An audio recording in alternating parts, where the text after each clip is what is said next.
గత 5 రోజులుగా అనంతపురం ఉమ్మడి జిల్లాలో జరుగుతున్నటువంటి దూమరం అంటే వ్యక్తిగత దూషణల దూమరం మనమంతా కూడా గమనిస్తూనే ఉన్నాం. అందులో భాగంగానే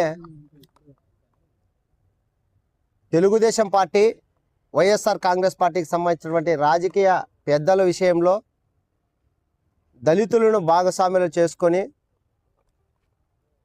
దళితులతో వివిధ రకాల ప్రెస్ మీట్లు పెట్టించి అది ఒక కుల సమస్యగా మార్చే ప్రమాదం ఏర్పడింది. మరి దళితులకు ఏమాత్రం ఆ వ్యక్తిగత దూషణలలో సంబంధం లేనప్పటికీ దళితులతో పత్రికా ప్రకటనలు ఇప్పించి సోషల్ మీడియా కానీ లేకుంటే ఎలక్ట్రానిక్ మీడియాలో రకరకాలుగా మాట్లాడించడం అనేది సరైన పద్ధతి కాదని చెప్పి తెలియజేసుకుంటూ ఈరోజు కుల ప్రజా సంఘాలుగా మేము తెలియజేయడం ఏమంటే, మరి మడకశిర ఎమ్మెల్యే ఎంఎస్ రాజు గారు, రాప్తాడు మాజీ శాసనసభ్యులు తోబిదెత్తి ప్రకాష్ రెడ్డి గారి మీద జరిగినటువంటి మాటల యుద్ధం ఈరోజు దళితులు మాట్లాడాల్సిన పరిస్థితుల్లో రకరకాల ఇబ్బందులు ఏర్పడడం అనేది కూడా జరుగుతుంది. మరి నిజంగానే వీళ్ళ మధ్య జరిగినటువంటి మాటల యుద్ధంలో దళితుల పాత్ర ఎక్కడైనా ఉందంటే అది ఎక్కడా లేదు.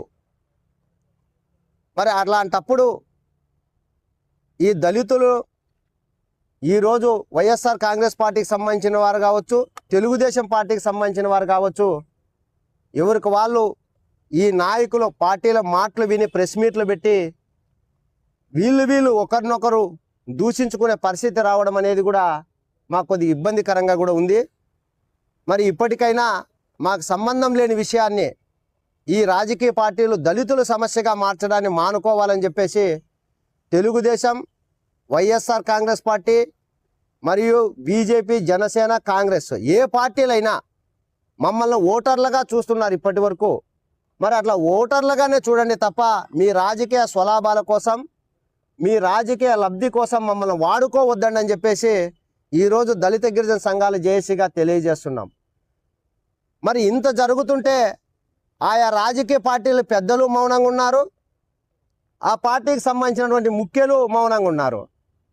మరి ఈ దళితులకి ఇది ఒక పెద్ద పంచాయతీగా మార్చి గ్రామ స్థాయిలో ఈరోజు వైఎస్ఆర్ కాంగ్రెస్ పార్టీ దళితులు, తెలుగుదేశం పార్టీలో పనిచేసే దళితులు ఒకరినొకరు తిట్టుకొని కొట్టుకునేంత పరిస్థితికి రావడం కారణం ఎవరు అంటే ఖచ్చితంగా ఇది ఈ ప్రధాన రాజకీయ పార్టీలే అని చెప్తున్నాం. ఇప్పటికైనా మీరు మమ్మల్ని ఈ రకంగా తీసుకురావద్దండి. రేపు గురువారం డెడ్లైన్ పెట్టారు. ఆ డెడ్లైన్లో రేపు తోబిదెత్తి ప్రకాష్ రెడ్డి ఇల్లు ముట్టడి అని చెప్పేసి పిలుపిస్తున్నారు. మరి తోబిదెత్తి ప్రకాష్ రెడ్డి ఇల్లు ముట్టడికి ఎవరు పోతారో తెలుగుదేశం పార్టీలో ఉండే దళితులు పోతారు. మరి తోబిదెత్తి ప్రకాష్ రెడ్డిని కాపాడేది ఎవరు ఆయన ఇంటి దగ్గర అంటే వైఎస్ఆర్ కాంగ్రెస్ పార్టీలో ఉండే దళితులు కాపాడతారు. మరి మధ్యలో మాక మీరు గొడవలు పెట్టి మేము ఒకరికొకరు తన్నుకొని చస్తే మీ రాజకీయ లబ్ధి స్వలాభాలుకి ఈజీగా ఉంటుందని చెప్పేసి మీరు ఈ రకంగా పన్నాగం పన్నుతున్నట్లుగా మాకు అర్థమవుతుంది. మరి ఒకవైపు పోలీసులు కానీ ఇంకోవైపు ప్రభుత్వం కానీ ఖచ్చితంగా ఎవరైతే ఈ వ్యక్తిగత దూషణలకు కానీ చట్ట వ్యతిరేకంగా చట్ట విరుద్ధంగా ప్రవర్తిస్తారో వాళ్ళు ఏ పార్టీ వాళ్ళైనా కఠిన చర్యలు ఎప్పటికప్పుడు తీసుకోవాలని చెప్పేసి కూడా మేము పోలీస్ యంత్రాంగాన్ని కోరుకుంటున్నాం. మరి ప్రభుత్వం కూడా చొరవ చూపాలి. రేపు చెప్పే దాంట్లో అంటే ఈ తోబిదెత్తి ప్రకాష్ ఇల్లు ముట్టడిలో కానీ లేకుంటే జరగబోయే దాంట్లో కానీ దళితులు దాడులు చేసుకొని ఏదన్నా కానీ ప్రాణహాని ప్రమాదాలు జరిగితే ఖచ్చితంగా ఇది తెలుగుదేశం, వైఎస్ఆర్ కాంగ్రెస్ పార్టీలే బాధ్యత వహించాల్సి వస్తుంది. ఎందుకంటే మాకు ఇప్పటి వరకు ఎక్కడ ఆస్తి గొడవలు, శత్రుత్వాలు, విభేదాలు, రాజకీయ సమస్యలు లేవు. మరి కేవలం మీ నుంచే ఈరోజు మీరు చెప్పే మాటలకే మేమంతా కూడా గట్టిగా మాట్లాడే పరిస్థితి మా దళితుల్లో నెలకొని ఉంది.